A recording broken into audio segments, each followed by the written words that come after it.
Hi friends, good evening. I'm Dr. Ashutosh Gupta, and today we are going to talk about uteroplacental insufficiency to the baby. Okay, so whenever we are doing any ultrasound to the fetus, starting from 12 weeks, so we are always doing the color Doppler to it. So starting from 12 weeks, we make it a point that probably we always try to look around for the uterine arteries. At 16 weeks, if it is in high risk case, we even can try to look around for the umbilical artery Doppler so as to see the establishment of the post-diastolic flow in the umbilical artery is there. The uterine arteries has to be looked around for. At 20 weeks, mandatorily we are doing both the uterine arteries and the umbilical arteries, and similarly so on and so forth, right? So as to pick up those high risk cases in which there is an uteroplacental insufficiency, and therefore we can guide them, and then probably we can make them aware starting from 12 weeks. So even though we identify that the flow in the uterine arteries is abnormal, so I have reiterated it in my previous videos also, that 90-95%, 90-92%, 95%, it usually settles down on its own, that the uterine arteries, the flow of the uterine arteries increases with the advancing gestational age, but it doesn't follows this natural law in 5, 6, 7% of the cases. So those are the high risk cases, right? And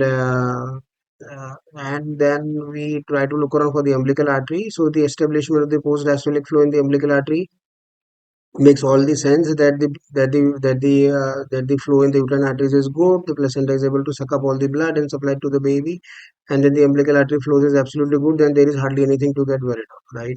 So whenever it doesn't follows this normal routine and normal norm, then there could be some issues. Okay, so for all practical purposes, we do it mandatorily to all the patients, right? But there are few, there could be, okay, so there could be few patients, those who say कि doctor साहब आप तो डरा रहे हैं, or you just to whatever it might be, that probably you would just want to add on some more ultrasounds to it, or probably you want to give unnecessarily the low molecular weight heparin or the ecospirins, and then probably you are just trying to uh, do and or escalate a low risk patient to an high risk patient, right? So why do we do that, right? Okay, so there are two cases मैं आपको वो दिखा देता हूँ, and then probably we'll talk about all this. So this is the first case that we are seeing at 34. So probably you identify that the uterine arteries जो PI है वो भी 95 percentile से ऊपर है, RI भी हमेशा से ऊपर ही रही है, right? But we were lucky enough कि this is the umbilical artery flows which has been increasing successively, both RI and the PI, and therefore at 34 weeks we have had this absent and diastolic flow, right? And then the AFI has gone down, and therefore it is in the range of oligohydramnios, right? And then there was growth stagnation. But we were lucky enough that 34 weeks में we had a 1.4 kg baby. This is a second case, right? So this is a 28 weeks post diastolic flow. Left में तो इतना flow है ही नहीं, जो दिख ही नहीं रहा है. But if we try to look around, this is a reversal and diastolic flow in the umbilical artery, right? So this is reversed. This is a reversed and diastolic flow in the umbilical artery, and then it is a 801 gram baby at 28 weeks, right? And this is how we can look around for it. So the work of the placenta is to suck up the blood from the uterine arteries and supply to the baby through the umbilical artery, right? So if the flows is abnormal, or if the flows is not able to match to the increasing demand from the fetus, okay, so meaning thereby that there is a demand supply mismatch. So the baby goes through first trimester, second trimester, and third trimester.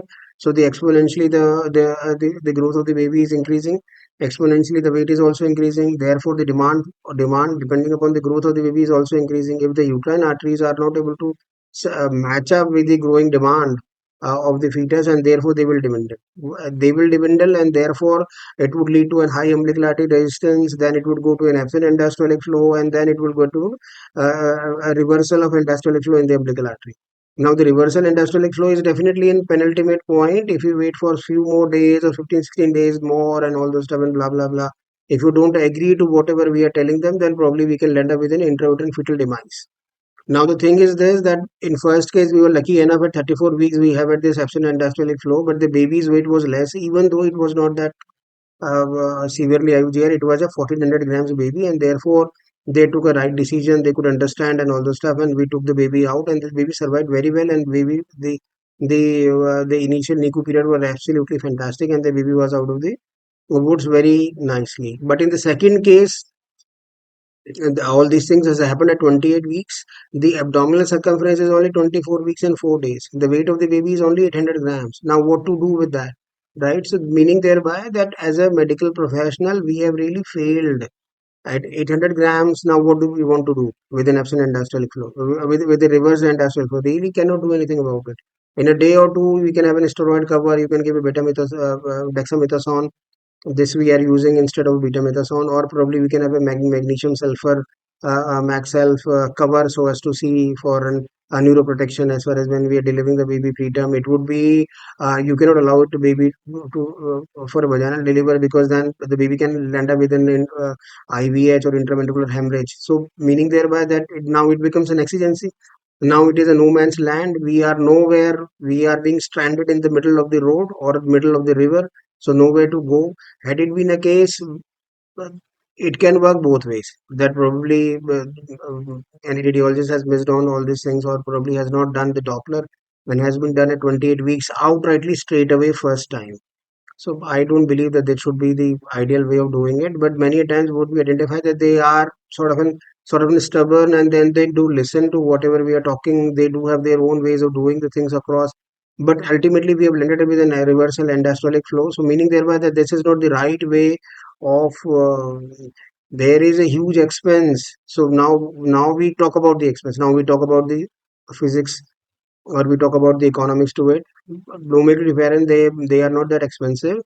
So whatever is the expenditure that would be there on this low molecular heparin for a month, that would be there for a day if the baby remains in an NICU. So 800 grams for all practical purposes for a 1 month, it is to be there in a NICU, and there is a huge amount of expense would be there.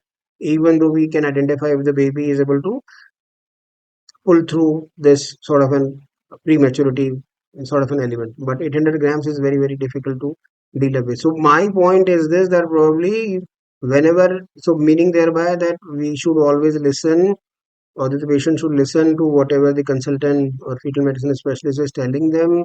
Probably if you don't agree, probably what we can do is this, that you can get a repeat sort of an ultrasound with a Doppler again, so as to see what exactly is happening, and then reach to a conclusion, and then probably do the things that as they are being told, so as to salvage the pregnancy, and therefore we can reach up to uh, sort of an 1800 grams, 19 grams, which is a take home baby. Also, the baby would not get into NICU, right? So that we salvage that pregnancy, we salvage that period from 28 weeks to 34 weeks. We are able to stretch by the help of the low molecular heparin and the equaspirin, so that the baby is being discharged with the mother, right? So it is a take home baby. From 800 grams, if we get away to something around 1400, 1500 grams, probably we can have a take home baby, right? So this is what I want to tell you. Thank you very much for your patience.